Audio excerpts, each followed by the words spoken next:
Good evening, master traders and money magnets. I just want to say thank you guys for all the kind comments that you left Uncle Charters this morning. You know, Uncle Charters got into his feelings a little bit, and you guys were very kind to me. You know, I really appreciate that. You know, it's good to let people inside my mind a little bit. Let people get to know the real Uncle Charters a little bit. You know, because you never know who people are nowadays, okay? There was this guy, he was a dentist, and he lived across the street from me. And turns out he got arrested for drug dealing. I've been going to him for 12 years, and I never knew that he was a dentist.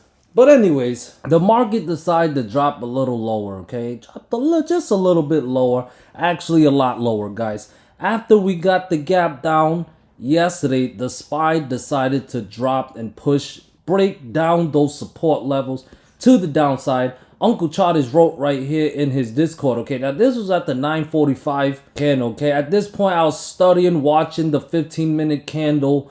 And, well, it bounced a little bit on the first candle, just shy of my 548 level, okay? But I did right here, getting some buying pressure from the 545 level.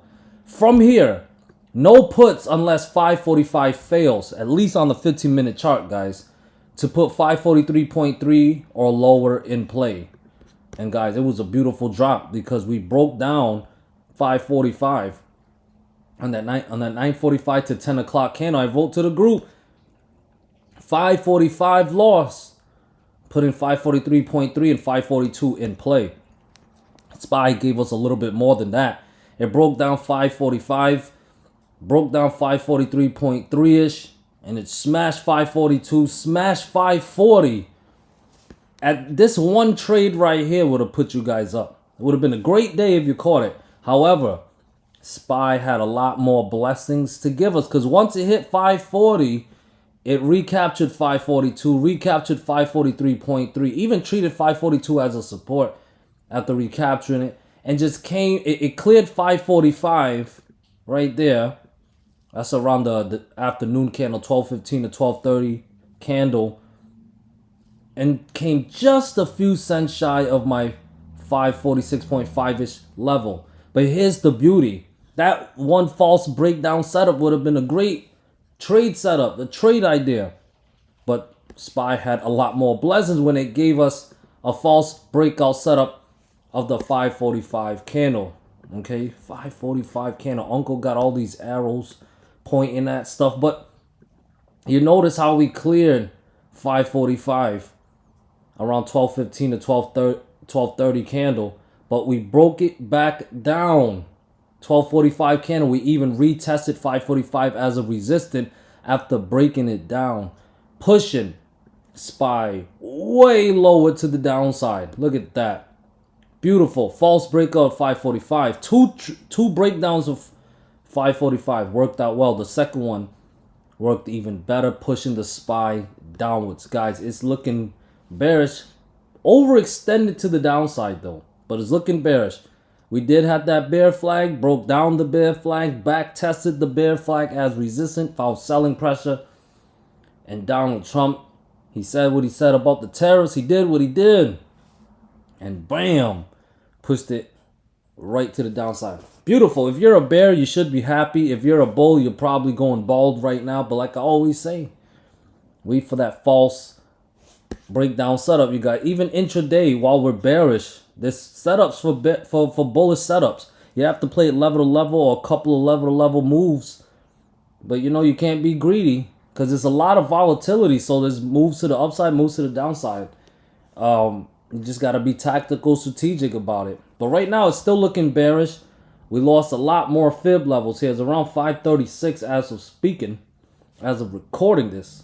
I do have resistance level at 536.3. That's a fib level, okay? 538 and 540. The fib level is around 539.4s, but I'm watching the 540 level. I like my round numbers. I think the market makers like round numbers too. But below 536.3, I have next support at 535 and the next fib level around 533, guys.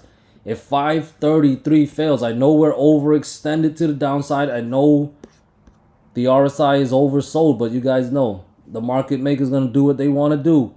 especially with all the news and all the fear that's going on.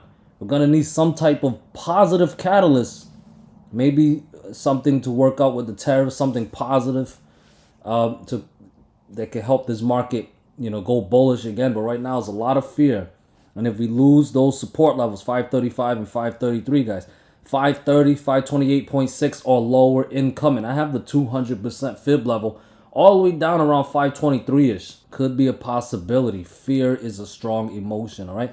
That's the bear case. Bull case, as usual, we must recapture the lost levels. 538 and 540 must recapture to put 542, 543.5, 545 or higher back in play. 546.5, 548, and I got a strong fib level around 549.6. All those levels must recapture, guys, if we're gonna get bullish. We need the false breakdown setup, and you also need some type of catalyst. All right, Powell speaks tomorrow. Maybe he'll say something positive. You never know, but you'll know when the price action starts recapturing lost levels. Otherwise, like I said, we lose some more support levels, 535 and 533, more downside incoming. Triple Q also looking bearish. The next support level I have is at 449.6. 449.6. If that level failed, that's another loss of a fib level. That will put 448 in play first, then the next fib level at 445, 441, and 439-ish all in play. If we are to get a bounce, once again, guys, we need the false breakdown setup. 451, 452.8, 454, and 456 all must recapture to get a bounce going. That should put 460 back in play. Above 460, gap fill around 462 or higher would be the targets. Tesla, it has an inside candle setup here, but I have 265, 263, 260 as support levels. Those levels must fail to drop us down to the 20 daily moving average. It's around 254, but before we get there, 258, 256, then 254. Below 254, bears are in full control with 250 or lower in play. Okay, now if we can stay above 260, we got to get a bounce going, recapture some lost levels. I need to see 268 and 270 clear. That should put 275, 270, and 280 plus back in play. Like I said, we had this inside candle setup. The top of the preceding candle is all the way up at 285. So if bulls can clear 285, I'd feel a lot more bullish. NVDA is bearish as well. If we can lose the 102 and the 100.5 fib level tomorrow, definitely more downsides possible with 99, 97.8 or lower incoming. If we are to get a bounce, 103.5 and 105 must recapture so we can go for the gap fill around 107 plus with 108.6, 110, and 111.7 in play, guys. And here is coin trying to bounce. Are we going to get like some W pattern playing out? Got some buying pressure around the same area, right around that 165, 164 area. If there is bullish follow through, it's trying to gap up right now. Well, it's around where it closed, actually, around 170.7-ish. If it wants more upside, 172 must clear first to put 175, 177, and 180 plus. Okay, I need to see 172 and 175 clear to get a bounce going. Now, if this is a W pattern, you see this big green candle right here, the high of that candle is around 184. So if we are to get real bullish on coin, it has to get above 184. Lots of work to do. Now, if bears want to keep it bearish, because right now it is looking bearish, but if we want to keep it bearish, more downside, I need to see 169.7 and 168 fail to put 165.3 and 164 in play. Those levels fail. It's going to be really bearish. No W pattern for coin. It'll be invalidated. Now, VIX, wow, it's gapping up and it showed follow through. No gapping crap, just burst right through those resistant levels. The next resistant level I have is at 30.3. If 30.3 clears, guys, we are heading up higher. All right, volatility, baby. Volatility is here. All right, maybe it'll get VIX more higher with Powell speaking tomorrow. We'll see what he has to say. But otherwise, if we are to get bearish, 28.6 and 27.3 are support. Those levels fail, more downside. A pullback would definitely be possible, guys. Thank you guys so much for watching. You guys are great. I hope we can finish the week strong. I know we can finish the week strong tomorrow. All right, I'll see you guys tomorrow morning. Peace.